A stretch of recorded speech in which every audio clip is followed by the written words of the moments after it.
Ladies and gentlemen, please help me welcome your friend and mine, the beautiful, talented, inspiring Mr. Aldo Moroni.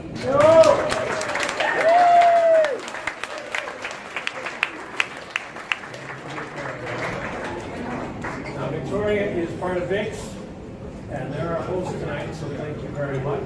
This place has the best wine. Can you hear me? Are you guys getting it? They're not getting the speakers in the middle. Try it like that. Is that loud?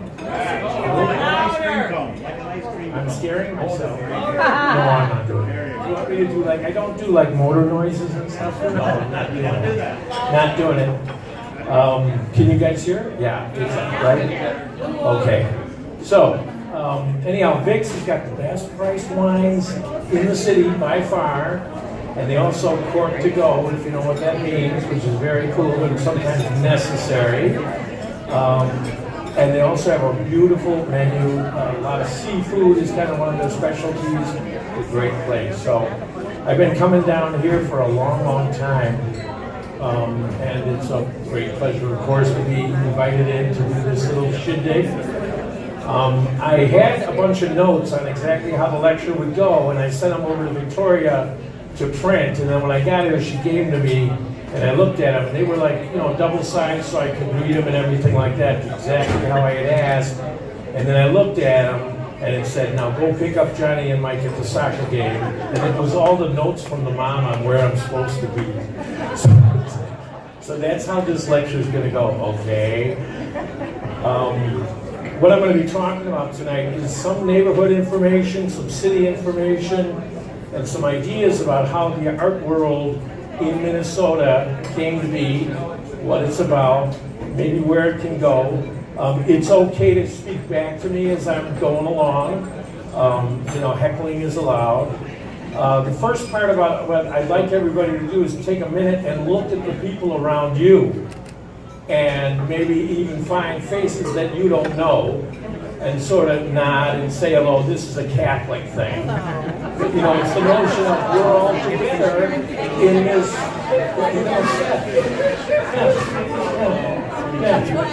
What's that? So the idea is that we're all together here to listen to this, so you should all know each other, relax, and it's an informal discussion.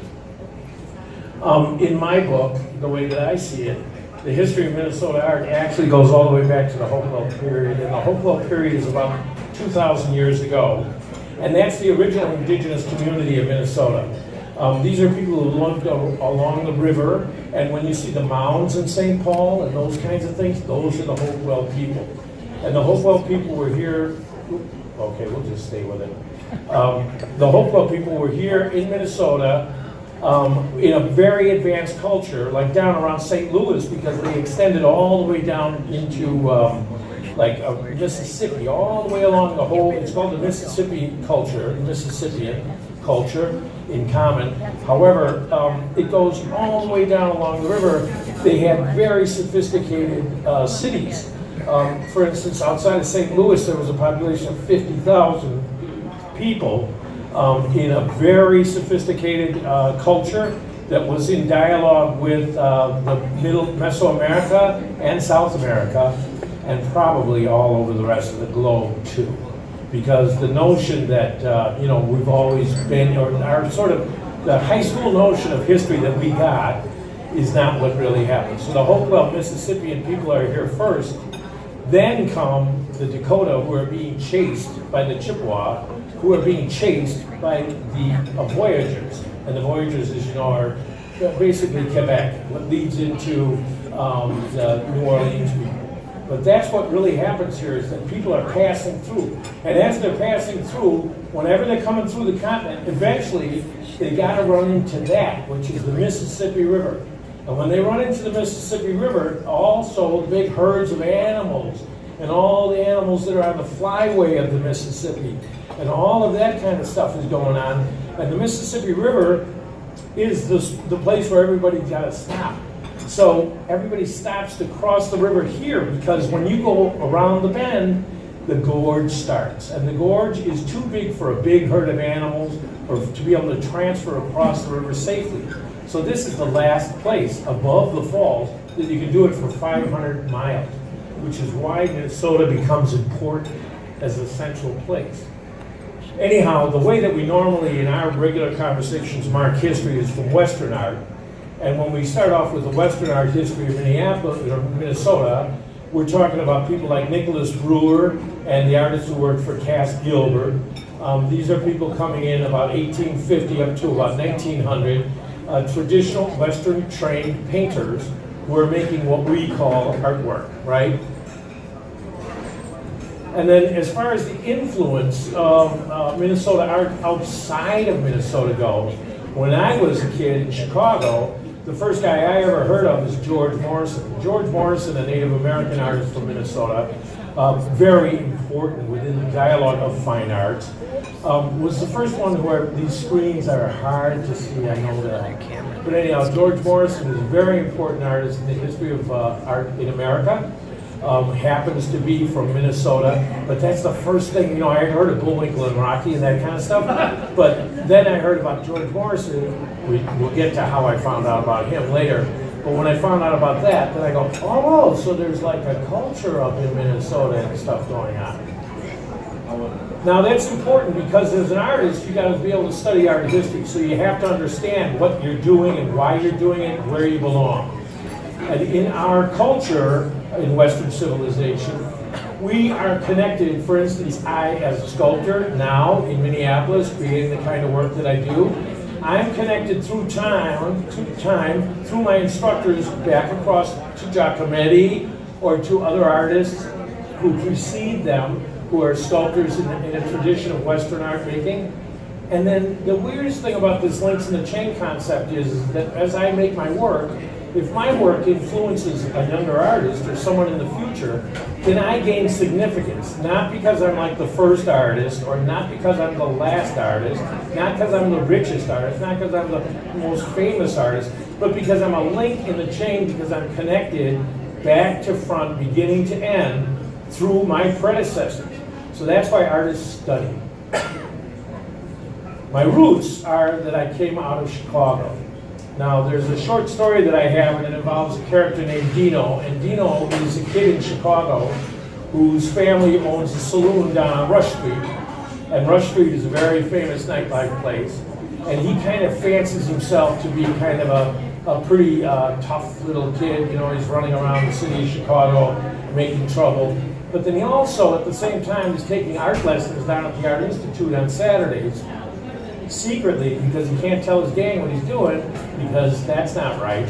So he goes down to the Art Institute of Chicago on Saturdays and spends his time with things like Van Gogh's Bedroom, or Seurat's in the Park, or all of the great masterpieces, or George Morrison.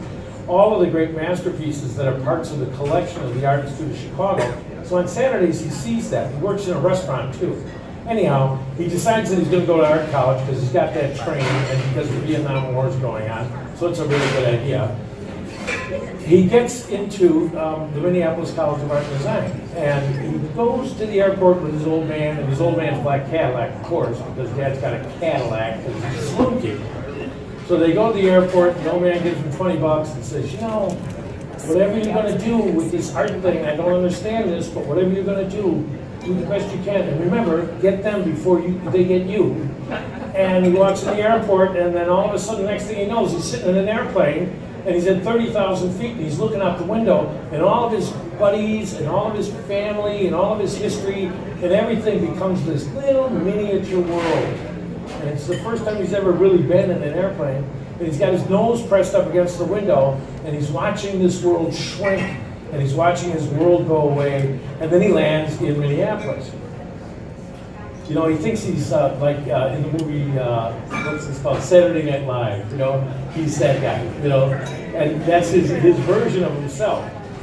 And he's even got a soft blue, he's got a little blue suit that he wears, and, a 3-inch white belt, white boots, you know what I mean? And he ends up in art college, and he walks onto the campus at art college, and then there's all these art kids sitting around. And he starts to hear them talking about Wittgenstein, and they're talking about, Avalanche Magazine, and they're talking about Art Povera, And he gets it in his head, and he said, you know, I don't know what these people are talking about. So this Dino kid is starting to catch on right away. He goes to another student, he says, is there like a bathroom where I could go and change my suit? And the student says, yeah, you know what, it's right down there in the studio building. He goes down and takes his pink Samsonite suitcase, and he goes down into the basement, and then he changes his clothes into like his work clothes. Like he's got his torn up blue jeans, he's got his hippie shirt. He goes back outside, they're making bad Bob Dylan music, he's feeling a lot better. And then finally, it comes his appointment with the dean to go in and do his registration. And he walks in, and the dean says, well, do you think you're ready to go to art college? And then Dino goes, yeah, I think I'm ready to go to art college. I think I can do this. And then the dean says, well, that's very good. Now, around here, this is like a family, a small community, so you can just call me Bob. You don't have to call me Dean Hankey. And he goes, then how shall I call you? And Dino sits there, and he thinks for a while, and he thinks to himself that his name has been Dino for the last 12 years, because of the neighborhood. And then he thinks to himself, and he goes, well, Bob, you can call me by my given name. And then I said to Bob, my name is Aldo Moroni. And that's how I became who I am.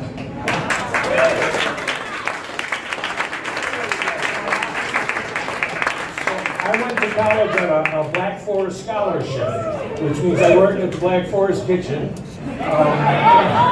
down on 26th Street. That's how I did it. So I would work there all night, I'd make art all day, and I was doing well. I mean, I was getting really good grades, I understood what I studied hard, and I understood what everybody was talking about, and I was invited to be in the Stevens Gallery Co-op, which was a hippie co-op of the 70s, down on 26th Street. And this is part of the roots of Minneapolis art. Because you always hear about Minneapolis art as the Walker Art Center, and the University of Minnesota, and the other 5 colleges. But really, we've always had these small arts communities hidden in these small neighborhoods where the scene really happens. And at Stevens Gallery Co-op, I started to come across artists like Chuck Huntington, the first famous sculptor I ever met. And one time I was sitting on the Black Forest, and Chuck Huntington was sitting there after last call, and he was sitting on a stool, and he was kind of loaded. And I went up and said, oh, Mr. Huntington, tell me, why are you a sculptor? And he looked at me, and he took a big drink off his beer, and he said, I'm a sculptor because all painters are liars, and sculptors laugh. And he started laughing, and then he fell off his stool and knocked himself out. And I pointed down at Chuck on the floor, and I said, I'm going to be a sculptor. Stevens Co-op was a really important fountain. Arnold Herstand came out of there from the famous Arnold Herstand Gallery in New York. A lot of important artists came out of Jerry Hausman, Dr. Jerry Hausman came out of there. But that's where I started first to get my own voice. But I also got my own voice, and I became who I am in a series of conversations I had with my mainline professor. My mainline professor is Aribert Munsner. He's still my art daddy. And anyhow, I was doing fine. I was doing conceptual work and very hip, and I would read art for him, and then I would go copy exactly what everybody else was doing, and I was getting good grades because it looked just like what art was supposed to look like.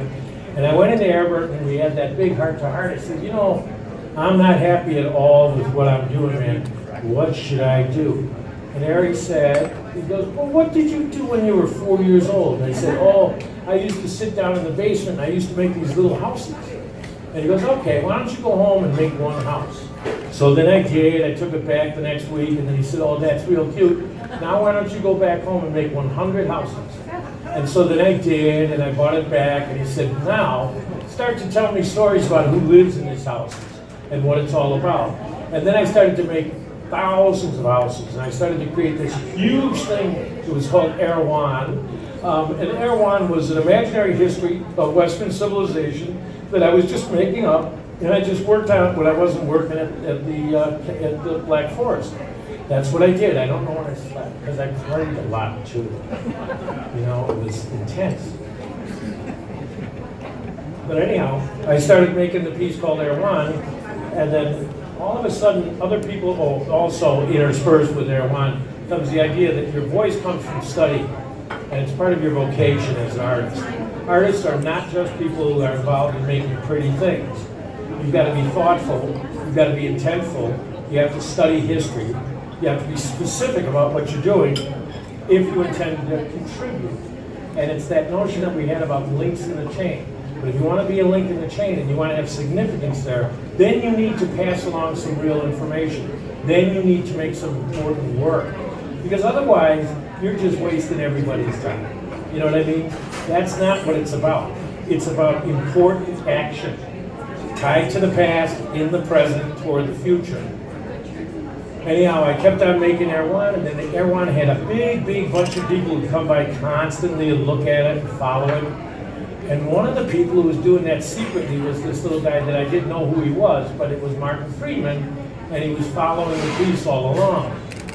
Anyhow, Martin Friedman sent over Lisa Lyons, who was a curator from the Walker, and I was 22 years old when this conversation happened. I dressed up because I knew the Walker was kind of important because they charged to get in. So I got dressed up like I was going to be like a famous artist, or my version of it, and I went in there and had a bench talk with Lisa Lyons, and all of a sudden, the next week, she writes me this letter, and she says, well, we're doing a show called Scale and Environment, and it's about work that specifically fits where you are. Now, I wasn't trying to be like anybody or trying to fit in to any kind of a movement or any kind of a group. It just happened that because I did what I was doing when I was 4 years old, all of a sudden I fit, and everybody knew exactly what I was talking about.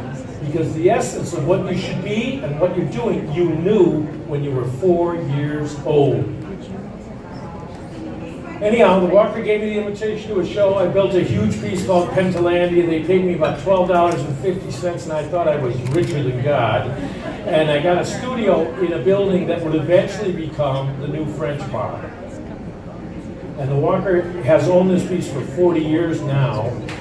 They've only shown it 3 times because it's really expensive to set up. It's 20 feet across. It's extremely complex.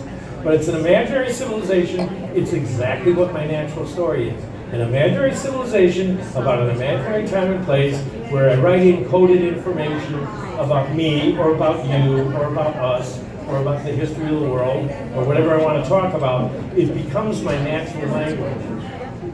And this is when you're welcome to the club, because right after that, then the Walker hooks me up with a thing called Art Park, which is the precursor to Socrates, Franconia. Anytime you hear Art Park or public art work, or that whole notion, or like the Walker's Sculpture Garden, we'll get to that later, that is going to open up this weekend. Those ideas came out of Art Park up in Lewiston, New York. So they shipped me off to Lewiston, New York. Now I'm 24 years old. I just got married. I had a kid. I'm about as confused as I could possibly be. But I go out there, and I'm camping on the Niagara River with the Tuscarora River. Andrew Lester was there. He's here tonight. Great artist. But anyhow, that's that thing about all of a sudden you're in this dialogue, and it's like, hey, I'm like talking to George Morrison. He's dead, but I'm talking to him. You know, it's like I'm talking to Charles Biederman. He's dead, but I'm talking to him. I'm in a dialogue. And that comes from doing exactly what you're supposed to be doing, not trying to be anyone else. And this goes for the art world, it goes for all the rest of the world too. And I start to get a lot of attention. I get a lot of newspaper covers. I get front pages in a lot of papers. And I'm very, very famous and very confused. I'm doing works like this when I took another group of residencies for a couple of years in Chicago, which are a lot like the others. I know you guys in the back can't see any of this. And then all of a sudden, my wife calls me into the house, sits me down on the couch. I got 2 kids. Her mother's next to her. And they go, I want a divorce. And I go, oh, that's great. And I had just been in the front page of the newspaper in St. Paul, which was the funny thing. And the article was, artist waxes well in career. So I'm sitting there, and I just pinned my thing to the refrigerator. Look, I'm in a newspaper. Get out. you know, I don't know why. But anyhow. So I went downstairs in the basement, I took a sheet of plywood, and then I screwed the wall. I screwed the plywood to the stairs so nobody could get in. And about 5 or 6 hours later, it occurred to me that there was no food. There was no way to use it. I had screwed myself into the basement. So I waited until everybody left the house one day, and then I snuck out of the house. I went to a park, and I swear to God, I'm not sure if I was tripping or what was up, But I was sitting there, and I was thinking to myself about what was going on, and I was sitting in this big stuffed chair, having a long conversation about what to do with a tree. Well, I'd been hanging out over, Longhorn and places like that, and a couple of bars downtown, so I knew some people. So I went downtown, and then eventually I fell into a place called Skunk House. Now, Skunk House is an old building on the corner of First and First, where the Federal Reserve Bank is now. And so I was there in Skunk House, recently divorced, dead broke, on the chute down to hell, and I started to hang out with a bunch of other artists who were alternative artists, who were engaged in things like Underground Art Show, Mayday festivals. Tom Taylor, Chuck Fred, and Art Miller I'm talking about. Yep. Yeah. Now these guys are the unknown pioneers of the Minneapolis art scene. Because the Minneapolis art scene is always equated, as usual, with, oh, well, what's going on with Minnesota Originals, and, things like that. But these guys are out, and we're sitting in the parks, and we're taking over command of vacated streets. And when we were in Skunk House, there were no street lights, there were no nothing. You didn't call the police. And like Tommy from The Replacements was at a party one time, and I had to bounce him down the stairs. I mean, this was a crazy life. The Minneapolis music scene was starting. It was like wildness and craziness, over the top, but it was that radical edge of alternative thinking, which I really needed to get a dose of coming out of the last basically 10 years. It was a very, very good experience. John Ullman lived there, Claude Black, I don't know, the list is so long. Mike Gordner, if he's here tonight, fantastic. All this time I had been making work out of wax because a reference that I had to Art Povera and alternative materials was that the notion of precious materials was not a part of the art dialogue that I was interested in. So I was working in wax, and all the collections that I had done until then were wax. And then I started to be creating at Skunk House my last waxes, which were paintings like this. This guy is 8 feet tall, 4 feet across. That's in the collection of General Mills. A lot of the local corporate collectors, which was a really important part of what happened at the end of the 70s and into the early 80s, were supporting artists like me all over our town. It was a completely different attitude from what we have now. And I also started to collaborate with other artists like Remo Campopiano, and he and I built the Globe. We built the Globe in my Skunk House studio, and then Remo would go home at the end of the night. We worked at night, and Remo would go home at night, and then I would wait until he was gone, and then I'd lock the door, and then I'd sabotage his side of the planet. I'd take over all of his stuff. Yeah, he'd come in the morning and go, God damn, I don't I said, well, your people left. So we occupied your territory. I did the same thing with Scott Seekins. We built a thing called Tower of God.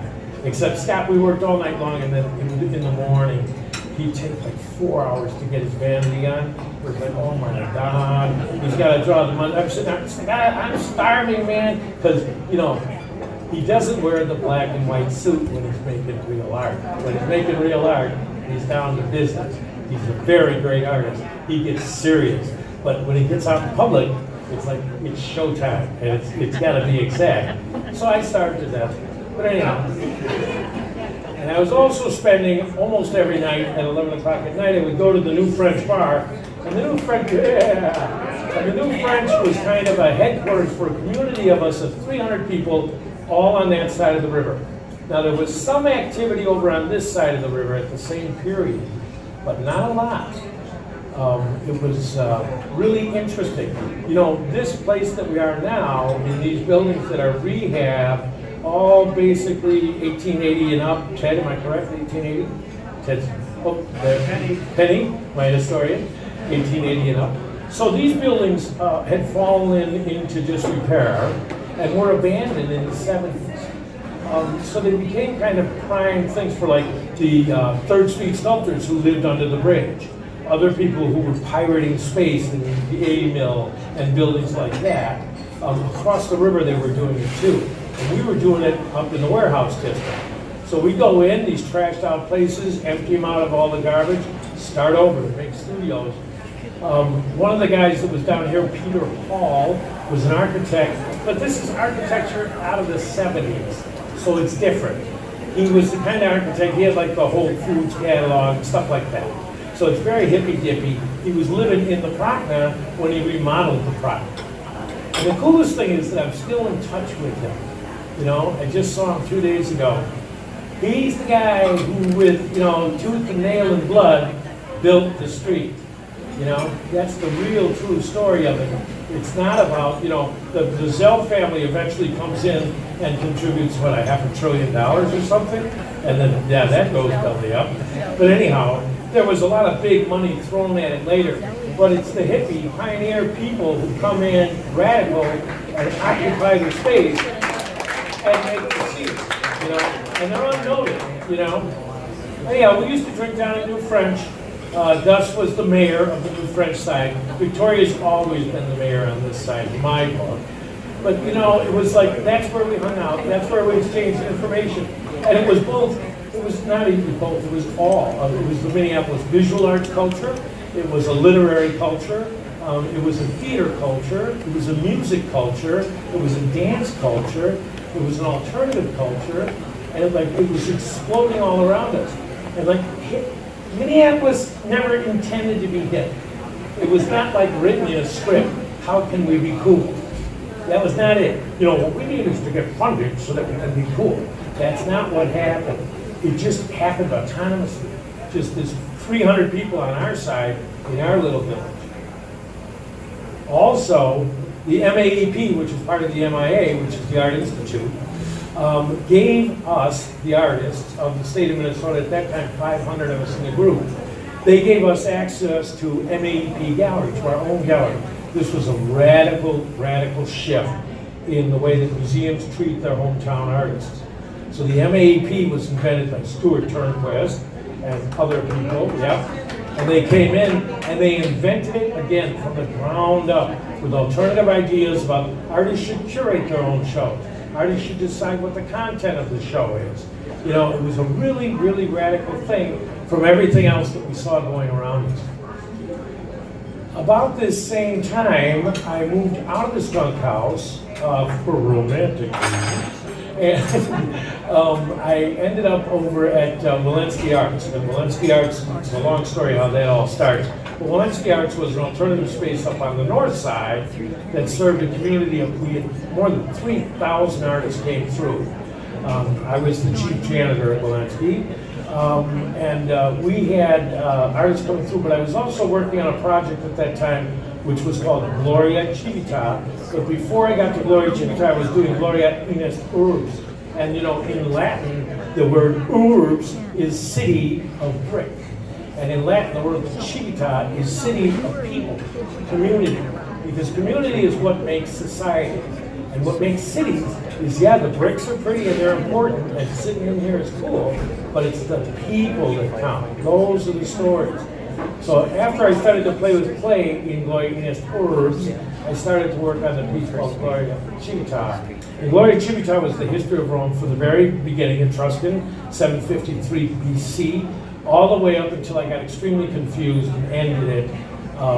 One of the things I used to do there was on the Feast of Palles in the spring, I would perform an event, a performance piece called Feast of Palles. And Feast of Palles is actually a death and rebirth cycle about turning the field, about planting. You know, the resurrection of Jesus is about the seeds coming up out of the ground.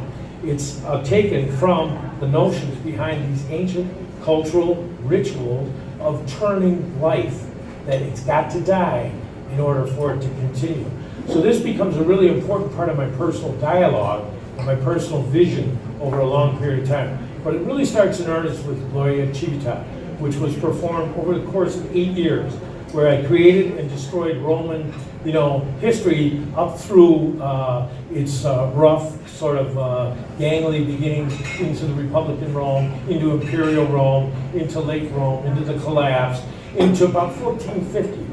Which, if you wanted to talk about collapse, and Jared Diamond, the author, and his theories on it, we could at length, but we're not going to because it's too short time. However, it's a great topic. All civilizations collapse. Everybody gets a bad emperor occasionally.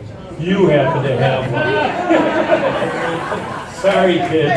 Yeah, we might be at the bitter end. Yeah, right. You know, we're damn close. Anyhow, it happens all the time, and it happens regularly. But it's not America 200 years ago. It's Western civilization from 1400 forward. Then you get into the epic cycle of history, which is what Gloria Civita talked about. But sometimes I used to have this thing where I'd have these professors come in, and then they'd all have a conversation, and all the professors would sit around, and then one would be professor of language, say, although he doesn't know his Latin right, that's so good. And then another guy would be professor of geography, say, he's got that all upside down. And another in economics, he's got that upside down. And they'd fight with each other, which was their great entertainment, because they're a bunch of eggheads. And I'd sit there and listen. I wasn't allowed to talk. I could only listen. You know, and at the end of it, they just go, you know what, it doesn't matter. He's just an artist telling stories. Which is true. But you know, if a 7-year-old kid comes in and looks at my sculpture and goes, oh, nice little house, I like that. Well, that's fine by me. And if a professor of history comes in and challenges my footnote, I like that too. Both are valid. Because we bring to art the experience that we have in absorbing it. Anyhow, Gloria Civita goes on and on and on, runs up to about 1450 AD, ends up on a farm in Avon, Minnesota, because I had gotten like the trifecta. I had won I had the Bush, I had the McKnight, I had the NEA, I had the State Art Court, I had the Jerome, all in the same year.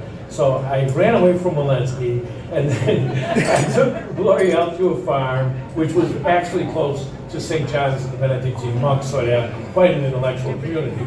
But we drank beer every day at 5 o'clock. I did a collaboration with this one guy, Brother Giles, and Giles, he was a Christian brother.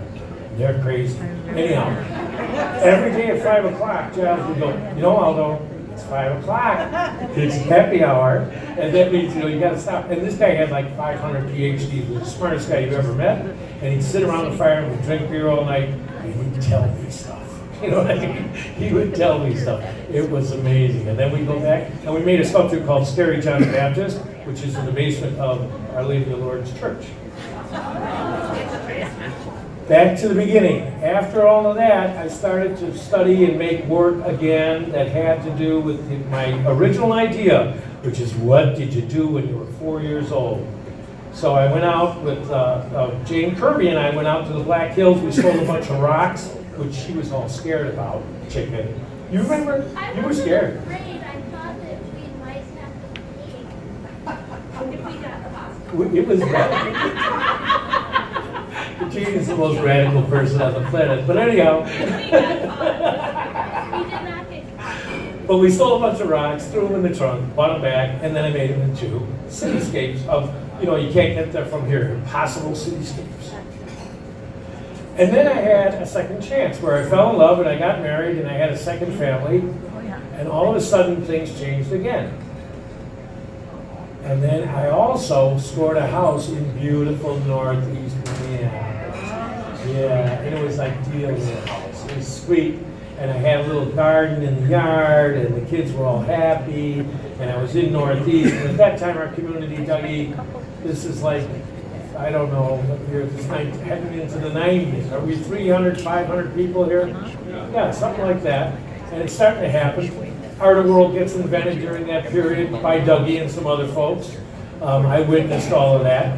Art World, before it became the big bureaucracy that it is now, was another one of these things like the Stevens Gallery Co-op, and like the Links in the Chain, and like the Skunk House. It just was an indigenous, a natural happening. Bunch of artists sitting around saying, pass that joint. Oh, you know what we ought to do, man? We should open our studios and invite all our customers. Community is a really important part of who we are. At the same time that we were starting to deal with the ideas in Northeast Minneapolis, the downtown community was starting to close down. Rifle sport, things like that. Warm Gallery, which was the foundation of feminism, not only in the United States, but isn't that right? It was. Really important for a lot of artists. So those things were starting to slow down. The Wyman building, which had like, you know, Doug Flanders, it had Todd Boakley, it had, the old Barry Richard Gallery had become Tom Barry. And Bob Thompson had his place around the block, which was in my old studio. So there was a downtown scene. We also had a certain kind of different sponsorship. But anyhow, I had the home, I had the family, I was getting along, things were going very well. Our community was building on both sides of the river. And then I decided to put down roots. And being a good Catholic boy, after Kim and I had a child, we decided maybe we should get married. So we did. And we got married in Our Lady of Lourdes. All my little kids got baptized there. And Lourdes became a really important thing because at that same time, I ended up with a studio down the hall and upstairs from here. And I had a studio. Ira Heiliger was the guy who owned this building, and Dan Debo was the one who owned the one in the middle where I was. Who owned the other one, Vicki? The Asper building and all that, before John? Who was there? The MCDA was involved. MCDA, so the government was there. But anyhow, I was hiding in here. And Dan was the kind of guy, like, $75 rent is due. And I go, well, hey, man, I got to get some Cheerios. And he'd say, well, okay, why don't you give me that sculpture? And then he'd walk away with the sculpture. And that's what I was doing here on this boulevard. After it had started to develop into, it had already gone through an experiment in retail invention. And that had failed. So it was like really weird, quiet place. It was ghostly. And that's when you invented the Stone Arts Festival, about those years. With Ira Heiliger. Okay. And City Pages. Victoria refuses to take credit for anything. But okay, so Ira and City Pages invented it. But you were the one doing all the work, as I recall, because you had a golf cart. I have the golf. Yeah, we know who the boss was. If you want to get your garbage taken out, you go see Vicky. Anyhow, so those things started at this same period, and this community is like exploding. So our town downtown is still existing and still doing its thing. This side is coming on real strong. I start to make these new places because I ran into some new people, and I also wanted to build a garden with these towers. So I started to make these garden towers. And that sort of exploded into this big experiment. One of the things that I do with the garden towers is I share the idea, in this particular picture that none of you can see, is 10,000 towers that are made by students outstate New York, where I would go up and do these residencies. I'd wander into the high school, we'd take some of the funding, get them a kiln, we'd go in there, we'd get 300 kids in the high school to make every one of them make a tower. Then we brought them all together in this town called Henning, Minnesota. So when you're riding down, Double J Highway in Otter Tail County, and you're coming through Henning, Minnesota, all 5 buildings of it, all of a sudden off to your right is this gigantic field of 2-foot-tall ceramic skyscraper things made by the locals that you don't know what they are or what it means. It's a true story. That's about sharing the vision and teaching, which I do. I do lecture circuits in colleges and universities, but I also teach with kids. And I also do classes out of my own studio. It's a really important part of the dynamic of what we do as artists, because we're communicators. And again, it's back to that links in a chain attitude. That if you're not willing to share it, it's like, oh, this is my top secret recipe and I can't tell you. That's totally bogus. That's ridiculous. You don't own it. It's an idea that you already put out on the planet. Now it's in the vapor. You got to let go of that. So that's the idea that we're teachers. But there's also personal vision behind it. So I'm still making Chicago in my mind. So even out of the towers, then I'm making some that are like 5 and 6 feet tall to make these crazy cities. And then sometimes they're just mixed into pretty gardens. They became kind of special objects, so a lot of the collectors for them don't put them in the gardens, they keep them in their house, which is cool because they own them, so they can do whatever they want. But it's odd to me. But that's the idea of New Horizons, and starting to really get onto, the New York scene and the blue chip art market and the Gagosian Gallery. I got a really bad piece of news for you. That Guggenheim show I was going to get? Not going to happen. So, does that mean you're not a valid artist? Yeah. Or you're not making it as an artist, so you're driving a cab or you're waiting tables? Does that mean that you're not an important artist or you're not valid? That's absolute bull. It's not true. Artists have nothing to do. It doesn't have anything to do with how you make your living. It has to do with how you live your life. And that's what it's about. And if you're serious in your vocation, you can work all night in the German restaurant, Harris Chris hit me on the head with a frying pan, and then you go all day long and you make your stupid little houses. But if that's what you're supposed to be doing, that's the right thing to do.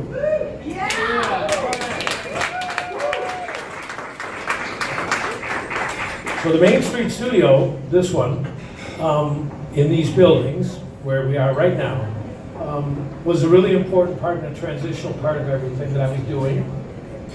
At the same time, I started to pick up really big, this was the very end of the corporate art collecting scene.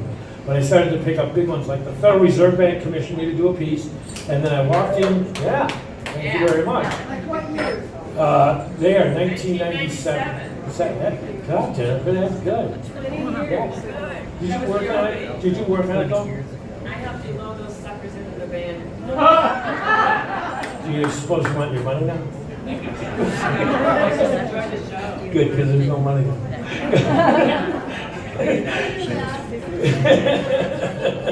We knew that. So anyhow, the Federal Reserve Bank calls me for this commission, and I was competing with John was in the John was in the competition too. So we go in for the final big shot competition in front of the board of trustees of the Federal Reserve Bank. And here's how I got a new suit on, I got assistants, and we bring in the maquette. The maquette is a model of the sculpture. We bring in the maquette, we lay it down. I start talking to the big shot bankers, I got a script. I shaved, I had it down. I turn around to adjust the maquette, which weighed a couple of 100 pounds. And I turn around to adjust it, I turn over and I split my pants right up my ass.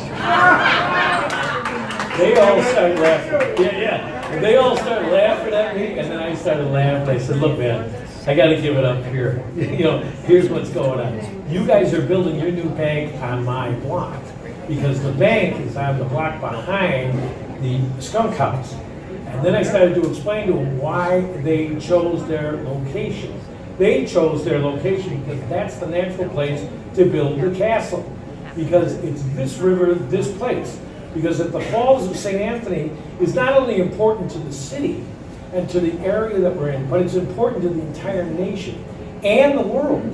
Because we fed the world from here when we were in the wheat production business and running trade loans 24/7 out of here to feed the rest of the planet. So this river, this place, and the Falls of St. Anthony is what it's all about. That's why it started, that's why we're here, and that's why it'll probably stay in some form. This will be a civilized place throughout until we blow ourselves up, which I hear is next week. But it's made out of 270 blocks, it weighs 6,000 pounds, and it takes up the entire Federal Reserve line. That was a really sweet job. I employed 12 artists. We worked around the clock. We had 2 studios in the Delmac building, which is the old Southwest High School. Was it Southwest? Southeast. It's East Side High School. And I had 2 floors in the Delmac. And this was a killer. When I got done, we were having a party. You were probably there, Jennifer. And I walked across into one of the other studios, and then I sat in the corner and I had the biggest nervous breakdown, crying I had ever had. And I learned a really important trick about, like, when you're doing big shows like that, you've got to get your you're going to break. It's going to kill you. Art is a dangerous business in that way. We're going to get into this in a little bit. But it gets really dangerous. You can get hurt, and you're going to get hurt. And it's like falling in love, and that's part of the deal. You have to be willing to take the chance. Anyhow, I started to work on a project with Penny, who's here, and Ted over here, and we worked on a project for Marcy neighborhood. And in that piece, we started to work with the history of 23 significant buildings that are the pioneer buildings of the city of Minneapolis. And we would go and carve the pieces in front of the people's homes. And then now they have an app where you point your phone, I don't know how this works because I'm not techie, but you point your phone at it and then your phone tells you the story where they start to tell you, you know, I chose this house because the ghost came out, and they told me. And this is the beginning, because Minneapolis doesn't start over there. Minneapolis starts here, right here. This is the foundation, actually about 70 feet from here. Well, is it Stevens? Who's the first house? Franklin Steele. Yeah. And it's like literally right there, isn't it? Shoot Square, yeah. Yeah. It's an amazing thing, but this is the side of the river where it starts. This is St. Anthony. And eventually Minneapolis comes on the other side. And I'm not even sure, you know, the reasons why Minneapolis is successful. This becomes a domestic neighborhood. It means it saves most of its architectural stock, which right now is under attack. And they should really be aware of how fragile this is to the history that we live in. Be careful with all these towers. You know, there's other ways to do it. More thoughtful ways to be. Yeah. So, you know, as you know, it's like it's happening on both sides of the river, but specifically a danger here because so much of the original housing stock is here. The real root history, you know, in world history, a 140-year run is not a big deal. You know, it's really not.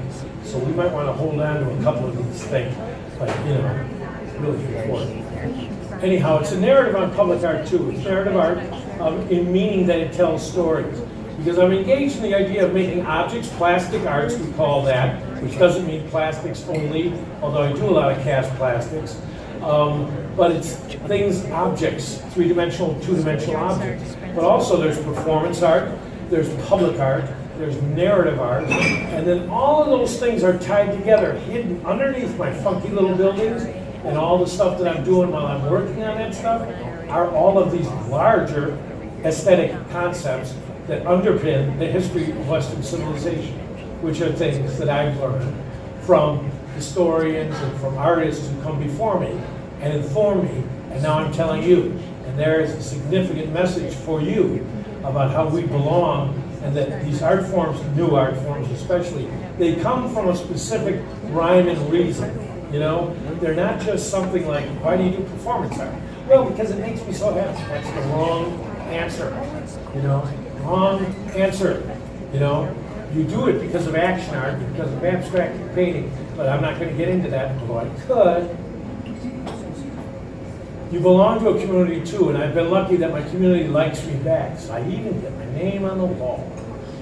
And then there's the whole story of the Medici. The Medici means like the Opus Foundation, the Round Horse family, or like Minnesota Mutual Life, which commissioned a 44-foot-long encaustic painting, or Nitty Gritty City, that's part of a law firm downtown Minneapolis.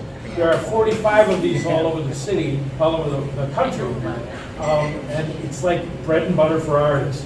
Without patronage, without that income source, there's no way we can do it. And that goes up and down the scale, from the $20 sale to the $20,000 sale. It's all the way up and down the scale. But when you engage as consumers, as patrons of the arts, when you buy your ticket to theater, or you go and you buy your ticket to a music show or a dance performance, you are part of the language. You are part of the significant language. That's a really important thing. That's what drives the culture. That's what makes us different from other just sort of bunches of people running around in a confused circle. We have a culture that's driven in a lot of underpinnings and a lot of subtleties, including an academic community. This is really important stuff. The McKnight Foundation has been one of my main patrons for a long, long time. This is their lobby. It's a 40-foot long fountain with my towers in it. I'm a three-time fellow, and McKnight is right across the river. So I have the Federal Reserve there. The McKnight is over there in the burned-out building. There's a bunch of others around here, and then the bronzes are up a block. But anyhow, so this is my community. But in the middle of all this stuff, I'm getting these good commissions. Knock, knock, knock. Here comes the divorce. Right? Time to go. So, okay. So we go through the divorce, and then I have to move out. And then I move out, and I end up going, oh, also there was a little war. This is my son Ben. My other son Al is sitting over there. It's his birthday today. Happy birthday, boy.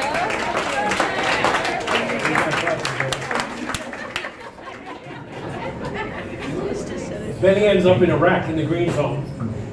At that same time, in a war in this place called Iraq. And I started to study Iraq when I moved after the divorce into the California. Well, I didn't live there.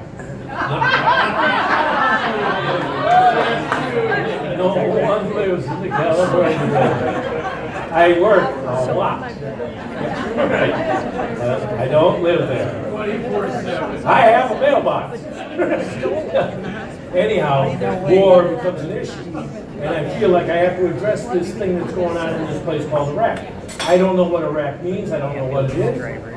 I start to study it and find out that it's Mesopotamia, that it's the history of Western civilization. We've always been told that Egypt starts off our chain. It's not true. Because Mesopotamia starts it off in 10,000 BC, when they invent things like the bricks that built this wall, or the wheat that you're eating in your bread, or the wine you're drinking on your table, or the clothes you wear, or the civilization you're in, is invented in Mesopotamia, commonly referred to as Babylon, but also now referred to as Iraq. So the war is nothing to do with like oil, or all these simplistic things, or Saddam Hussein, or any of that stuff. It's about the authorship of culture. If you want to be the king of the world, you have to kill the standing king, regicide. There can only be one king. So the United States of America is engaged in a war in the Middle East to maintain its authorship of culture, of Western civilization. That's what that's about. Every year, during Babylon went on for from 2002 until 2008. But every year I would perform a thing called an Akitu. And an Akitu is almost exactly the same as the Feast of Pales from Gloria Civita. And an Akitu is a renewal and a rebirth, a death, renewal, and rebirth. So you must kill yourself to be reborn. So in the Akitu we do these big elaborate parties, really good parties, right, Jen? Yeah, right? You guys were all there. But anyhow, we would go in there and we would just burn it up. And then we'll explain where I would become Saddam Hussein. So I grew a beard. And then they would come in, the priest would come in and cut my beard off and shave my head, which is this whole thing I got about the body being in sacrifice. You sacrifice your own body. And the audience would get very, very upset. But the audience is also the rooted patronage behind the piece because they're invested in the piece as small owners of it. And they would get upset because I would climb up on top of it during the Akitu every year. I'd put on blood red robes, and after being beat up by the priest, I would get up on top of Akitu and I had a gigantic iron spear, and I would beat the living crap out of everything I made with no plan, with no regard for what it was, whether it was important, or whether it wasn't. And I would do that until I completely passed out. And then I'd have a pile of rubble on all the stuff I had built the previous year, sometimes in the tens of thousands of structures, in total destruction. And I would lay beat up, and they would haul me off the table and throw me out the door. And the reason the audience would be very upset, the cathartic experience was shared. They own the pain. It's like what happens in, it's the notion of opera. It's like you got to drive your audience all the way there. We want to see blood. We like that. But from the ruins, then I would plaster over the whole piece again and then build up a new city. Year after year, epoch after epoch, Proto-Literate, Sumer, Akkad, Assyria, Low Babylon, High Babylon, the Caliphates, and on into the last emperor of Babylon, which is the Bush Boys. Because you have to own history. You have to be literate as an artist. It's inexcusable to not know why you're doing the things you're doing and where you get the privilege to be able to do it. The final invasion. The final invasion is about what happens when you're finished and where it comes back. I'm not sure if this is Sontag, but it's to inform, delight, and inspire. What is the function of art? What should art do? And we want it to inform us, we want it to delight us, and we want it to inspire us. That's what it should do. So out of Babylon, the only thing left is this 7-foot tower that's in a crate, which John from California Building is going to help me bring back, and we're going to put it together and find a home for it somewhere. But I ended up with just the last tower. This guy is 7 feet tall, very elaborate. Babylon was a sacred piece for me. It was art as religion, it was art as performance, it was art as narrative, art as storytelling, art as sculpture, art as technology. It was everything. And it was done because of the support of people who bought into the project for small amounts of money.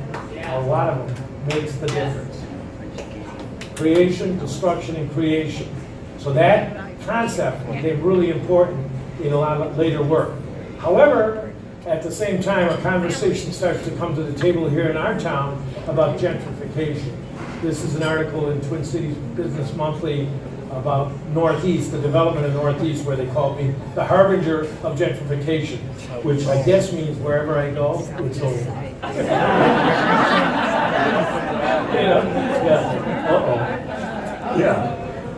So, you gotta lighten up. And so some of the things that I make are not all about all of these large ideas. Some are just very beautiful things. A series of sconces that I made that are really important to me because they entertain me and because they delight me. And they have a really large following.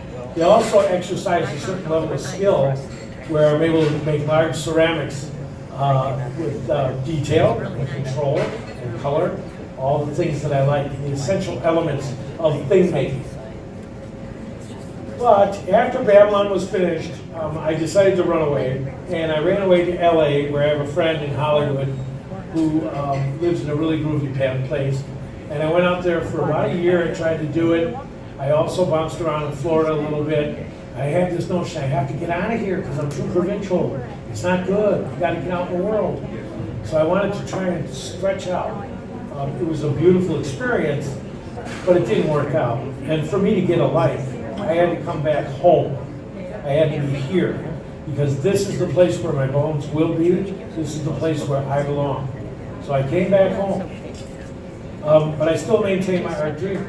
So the notion of just because you're in this place, my best friend ran away to California recently doing the exact same thing that I was trying to do. And his notion is, well, it's too cold in the winter, but yeah, it's cold in the winter, yeah. But it's like, that's not a determining factor for where you can do important work. But it goes back to that links in the chain idea again. And I still practice that all the time. But now comes this idea of Fragile Earth. Fragile Earth was battle me, the maker, or metaphorically you, against the planet. And in Fragile Earth, it was about the dream, a very large Chinese state. It was 20 feet long, 20 feet tall, 10 feet deep. Involved a lot of appropriation of famous structures, Ponte Vecchio, et cetera, so on. It did go through being destroyed and created as it was built. It involved just raw beauty, just carving just for the hell of it, because you have control of the tools and the material and you can do it. It involved ideas of impossible possibility. So the notion of bridges that were silly and ridiculous, buildings that are upside down, buildings that are wiggly and twisted. It was a really, really large and imposing structure that when you first walked in and saw it, you go, oh, look at that big old Chinese mountain. And then you went up and you look at it and you start to go, oh, it's got crazy buildings upside down and everything. And then you look at it and you start to see inside the detail, inside detail, inside detail. In the final end, when I finished the piece, I got a crew together and we tied it all off. And then I went in and I battled the piece and I fought with it until I was able to knock certain sections over. But then I got knocked out. And then they had to haul me back. And then they were cleaning me up and doing the stitching and all this stuff. And then I came out, and my audience was all there picking up all the shards. And they were collecting all the broken pieces. And I said, aha, artifacts. Just like, if you go to Babylon, ancient Babylon, you're walking around, There's a little cuneiform tablet on the ground that says, don't pick them up. Everybody picks them up. You know, dust to dust. It all falls down. Eventually, all society collapses. It's guaranteed, Donald.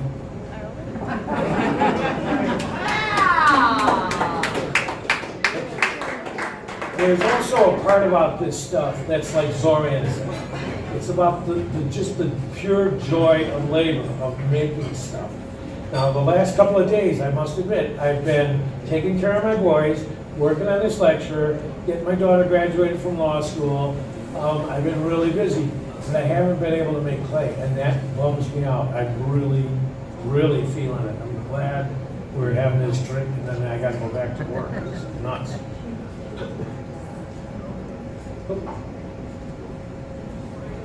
The noble path, because that's what artists are walking. You should walk the noble path.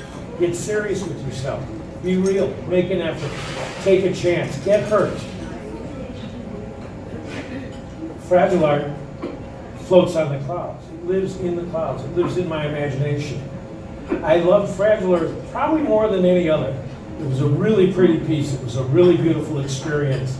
You know, I carved it in person every day in front of a random audience.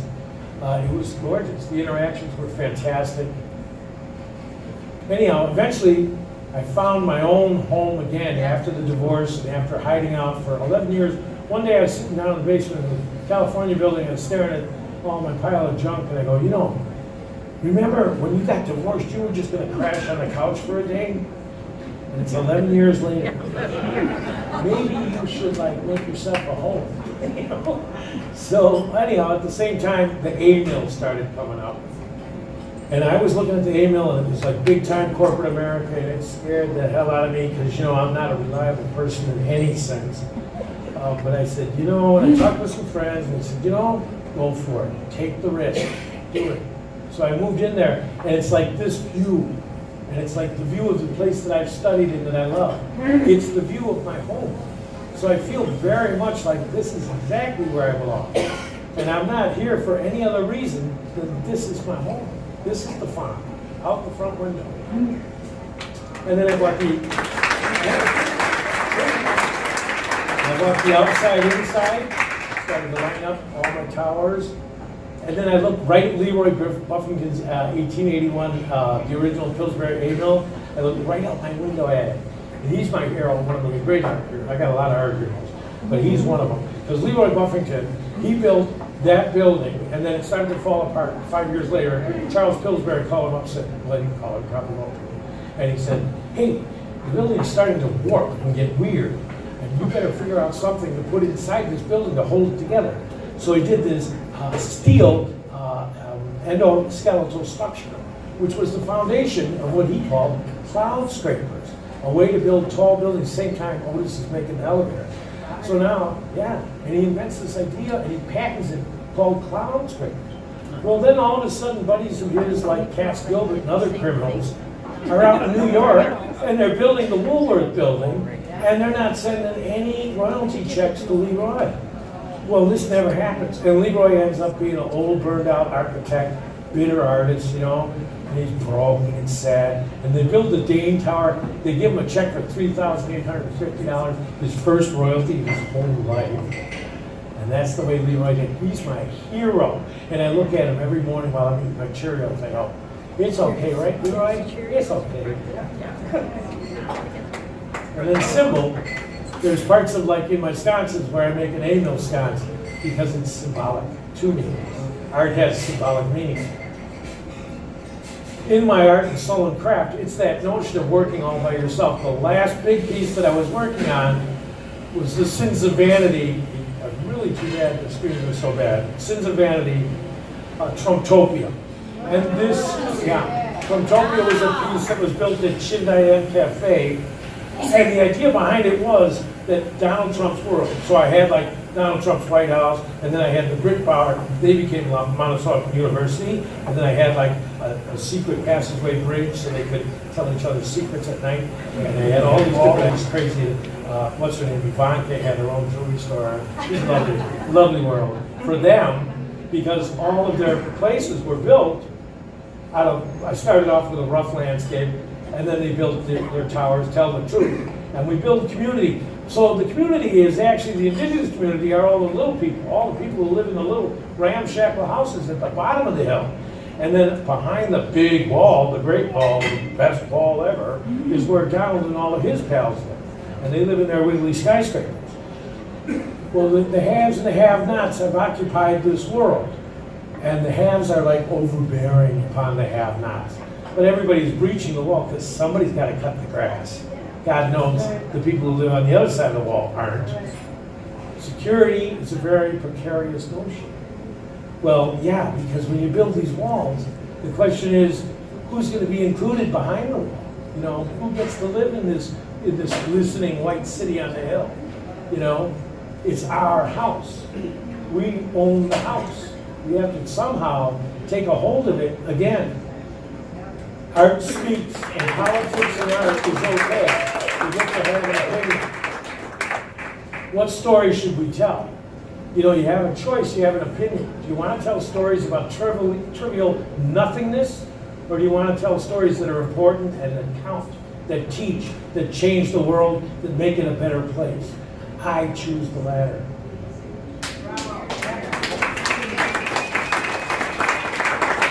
We've got the Humpty Dumpty man living in his big bank house,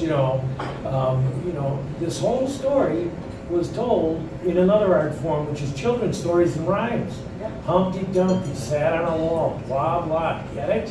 What part of this don't you get? You know, those rhymes aren't just made up little fancy things.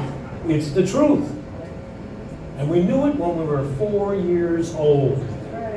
And how come the world beats it out of us and makes us forget our freedom and our voice? So you have to be careful what you wish for.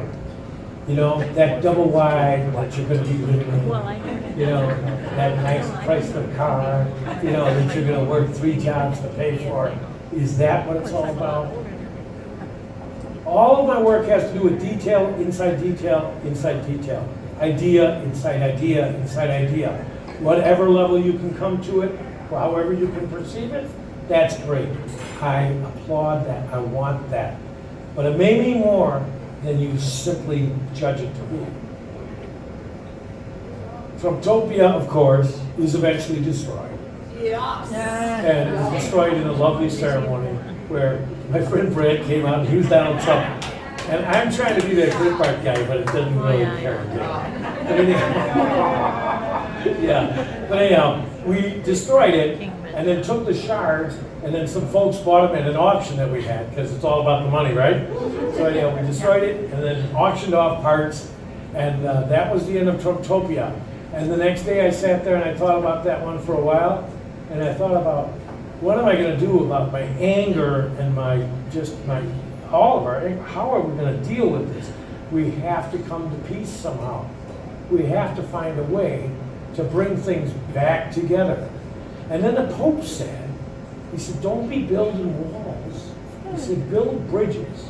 So the piece I'm working on today, and from now on I will be throughout at least this year, is called Bridges. And it's about the notion of bridging that gap, making a beautiful world for its own sake that's a shared asset of all of the community, all the kinds of attributes and things that I'm interested in, that I want to speak to for a future. Because if I only hold on to the side of the chain that goes backwards, that's going to be something that's going to hold me back. I need to grab onto the part that goes forwards, because that's going to pull me forward. That's a more peaceful, more reasonable, more intelligent outcome. And I choose bridges over walls.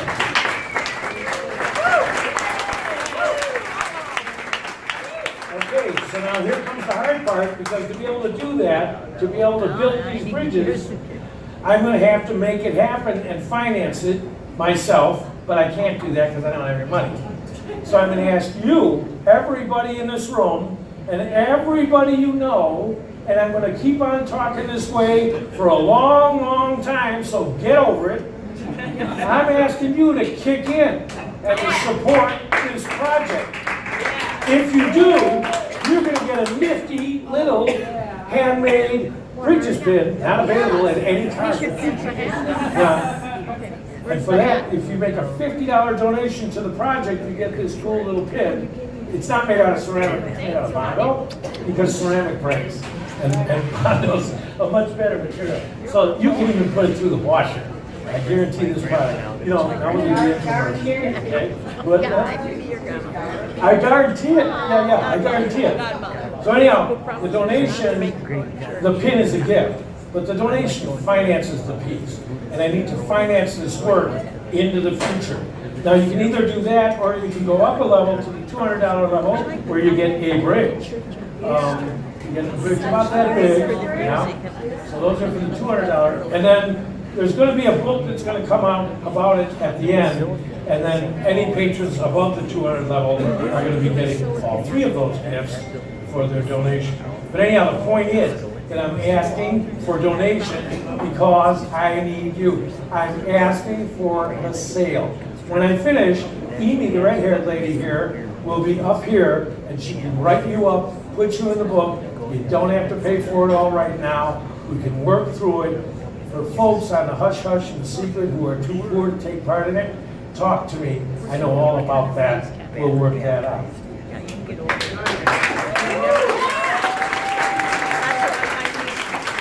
I'm asking you to join me in this dance and be a part of this so I can continue my personal vision and be able to do the work that I love to do and that I'm born to do.